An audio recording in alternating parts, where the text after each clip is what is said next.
Good afternoon friends. એક નવા વિષય સાથે આવી રહ્યા છીએ આપણે નવી વાત લઈને. એક નવો ટોપિક નહીં પરંતુ આપણા માટે એક સોફ્ટ વર્ક, હાર્ડ વર્ક નહીં, સ્માર્ટ વર્ક. તો કે આપણે શું લઈને આવ્યા છીએ શાલાકીય તંત્રની અંદર જે વર્ષો વર્ષથી પૂછાતા ક્વેશ્ચન અને એનું રિપીટેશન કેટલું છે એના આધારે એક આપણે આખી પીડીએફ બનાવી છે.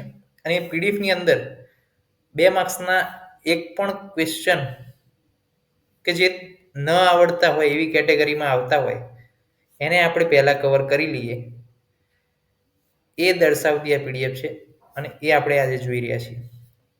એટલે 2 માર્ક્સમાં જે છે 5 પાર્ટ એમાં 5 પાર્ટ બીમાં 10 અને 2 પેપર છે એટલે 20 ક્વેશ્ચન એટલે 20 દુની 40 માર્ક્સ જે છે એ રોકડા છે. અને આ 40 માર્ક્સમાં અમુક ક્વેશ્ચન આપણને જોઈને તરત આવડી જાય, પરંતુ અમુક ક્વેશ્ચન એવા હોય કે આ તો આપણા ટોપિકમાં કવર થયું જ નથી. એવા જે ટોપિક છે એ ટોપિકને લઈને આવી રહ્યા છીએ આપણે, અને એ પણ ગુજરાતી ભાષાની અંદર. કયા કયા ટોપિક છે ને કયા કયા 2 માર્ક્સના એવા ક્વેશ્ચન છે કે જે આપણે હાથમાંથી છૂટા જવા દેવાય નહીં, એ આપણે લઈને આવ્યા છીએ. તેમાં પહેલો જ ક્વેશ્ચન છે, એક ક્વેશ્ચન આવો પૂછાય છે 2 માર્ક્સમાં કે શાલાકીય તંત્રને લગતા કોઈ પણ 4 આચાર્યના નામ બતાવો. તો આચાર્ય આમ તો ઘણા બધા આપણને યાદ હોય, પરંતુ શાલાકીયને લગતા પૂછે એટલે 2-3 જ યાદ આવે કે વિદેહ છે, નિમિ છે.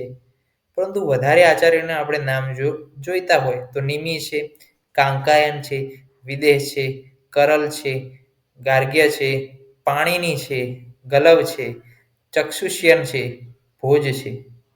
તો આ બધા આચાર્યો એકવાર ખાલી આ વસ્તુ કેવી છે આ પીડીએફની, કે એકવાર તમારી નજર સમક્ષ એકવાર આ પીડીએફ જતી રહે એટલે એકવાર તમે વાંચી લો, ખાલી યાદ રાખવું નથી કે શું, ખાલી વાંચી લો તો એ તમને શું થશે, એ રિકોલ થશે એક્ઝામમાં કે આ વસ્તુ મેં જોઈ હતી. એટલે તમે એના ઉપરથી 2માંથી 1.5 માર્ક્સ મળે એવું તો તમે કંઈક ને કંઈક લખી શકો. સાવ એવું ના થાય કે આ તો ટોપિક નવો આવી ગયો ભાઈ, એમ પૂછી લે 4 આચાર્યના નામ તો નિમિ, કાંકાયન, કરાલ, પછી રાજા ભોજ, ચક્ષુષ પરથી ચક્ષુષ્ય અને રાજા, એ જે છે આપણે યાદ રાખી શકીએ. બીજો એક ક્વેશ્ચન આવે છે મેક્યુલર એરિયા. તો મેક્યુલર એરિયા એટલે શું? તો મેક્યુલા એ એવો પોઈન્ટ છે આઈની અંદર રહેલો. આવી જો મેક્યુલા એ શું છે તો કે ફોસિયા ઓવાલિસ, સેન્ટ્રલ ફોસાલિસની ઉપરની સાઈડ આવેલો એરિયા છે, જે અહીંયા આપણને ઇમેજમાં દેખાડેલું છે. એ જો કર્સર જ્યાં ફરે છે ત્યાં આગળ જે છે મેક્યુલા આવેલું છે. તો હવે આપણે શું છે, આપણે આવું ના કહી શકીએ કે અહીંયા છે ત્યાં છે, એની ડેફિનેશન પ્રોપર લખવી પડે. તો એના માટે આપણે જોઈએ ડેફિનેશન કે macular area is a small circular area with a red color which is deeper than that of surrounding fundus. એ શું છે, સેજ ડીપ છે. And is situated at about 2 disc diameter on the temporal side of the optic disc. અને temporal side એટલે કે આઈબોલની સેન્ટરમાં નહીં પરંતુ ટેમ્પોરલ સાઈડ જે છે રહેલું છે. ટેમ્પોરલ સાઈડ મીન્સ આ સાઈડ જે છે, આ સાઈડની જે છે 2 ડિસ્ક ડાયામીટર રહેલું છે. ઓકે, સેન્ટરથી થોડુંક આ side. The glistening central point of the macular area is known as the fovea centralis. અને મેક્યુલર એરિયાનો એક વચ્ચેનો પોઈન્ટ છે કે જે શું થાય છે, ચમકે છે, ગ્લિસ્ટનિંગ, એ ફોવિયા સેન્ટ્રાલિસ છે. It is slightly depress and this depression શું કહેવામાં આવે છે, ફોવિયલ પીટ. એ ડિપ્રેશન છે એને શું કહેવાય છે, ફોવિયલ પીટ. એ આખો સ્મોલ સર્ક્યુલર એરિયા છે રેડ કલરનો કે જે આજુબાજુના સ્ટ્રક્ચર કરતા ઊંડો છે થોડો, એને શું કહેવાય, મેક્યુલા કહેવાય. એની વચ્ચેનું સેન્ટર છે એને ફોવિયા સેન્ટ્રાલિસ, અને સેન્ટરમાં જે પીટ છે, ખાડા જેવી રચના છે એને શું કહેવાય, ફોવિયલ પીટ કહેવાય. અને જ્યારે પણ એક્ઝામિનેશન કરીએ ઓપ્થેલ્મોસ્કોપથી ત્યારે બ્રાઇટ રિફ્લેક્સ આવે એને શું કહેવાય, ફોવિયલ રિફ્લેક્સ કહેવાય. તો 2 માર્ક્સના 4 ક્વેશ્ચન કે જ્યારે ગમે ત્યારે પૂછાય, ફોવિયલ સેન્ટ્રાલિસ, ફોવિયલ પીટ, ફોવિયલ રિફ્લેક્સ અને મેક્યુલર એરિયા. તો ત્યારે આપણે મૂંઝાવું ના પડે, ત્યારે આપણે ડિપ્રેસ ના થઈએ, ત્યારે આપણને સ્ટ્રેસ થાય નહીં કે મેક્યુલર એરિયા શું છે, તો એક પ્રકારનો એવો એરિયા છે કે જે શું છે, બીજી બધી સરફેસ કરતાં થોડો ડીપ છે. એની વચ્ચેનો સેન્ટર છે એને શું કહેવાય, ફોવિયલ સેન્ટ્રાલિસ. એને જે ખાડો છે એને કહેવાય ફોવિયલ પ્લીટ. અને જે રિફ્લેક્સ આવે છે ઓપ્થેલ્મિક એક્ઝામિનેશન વખતે એને ફોવિયલ રિફ્લેક્સ કહેવાય. તો ખબર પડી. આગળનું જોઈએ તો કે લગણ, ચેલેજિયન. તો ચેલેજિયન જે છે કફદ ભેદન સાધ્ય વ્યાધિ છે. આટલું લખો એટલે તમને અડધો માર્ક્સ તો મળી જ જાય. એને સામેવાળાને ખબર પડી જાય કે આ ભાઈ થોડો વાંચીને આવ્યો છે. કફજ, ભેદન, સાધ્ય વ્યાધિ. લગન શું છે? લાર્જ છે, નોન સુપુરેટિવ છે, પેઇનલેસ છે, હાર્ડ છે, સિસ્ટિક સ્વેલિંગ છે. અને લગનની ચિકિત્સા થોડી લખી દેવાની કે ભેદન ઇન્સિઝન મૂકી શકો તમે. શેનાથી? તો કે વ્રીમુખ શસ્ત્રથી તમે ઇન્સિઝન મૂકી શકો. સાર અને અગ્નિકર્મનો ઉપયોગ કરી શકો, પ્રતિસારણ કરી શકો. તો આ બધું લગ્નનું જે છે કોમન ડિટેલ છે, આપણે જે આયુર્વેદમાં અભ્યાસક્રમમાં ભણતા હોય લખી શકીએ. આ પીડીએફની અંદર મોટા ભાગના મોડર્ન ક્વેશ્ચન છે, પરંતુ કેટલાક આયુર્વેદિક ક્વેશ્ચન એવા છે કે જે રિપીટેડલી પૂછાઈ ગયેલા છે. એમની ફ્રીક્વન્સી વધારે છે એટલે આયુર્વેદિક ટોપિકનો પણ થોડો થોડો સમાવેશ કરેલો છે. ચોથો સવાલ છે 2 માર્ક્સનો, સ્ટેફાઇલોમાં પૂછાય છે.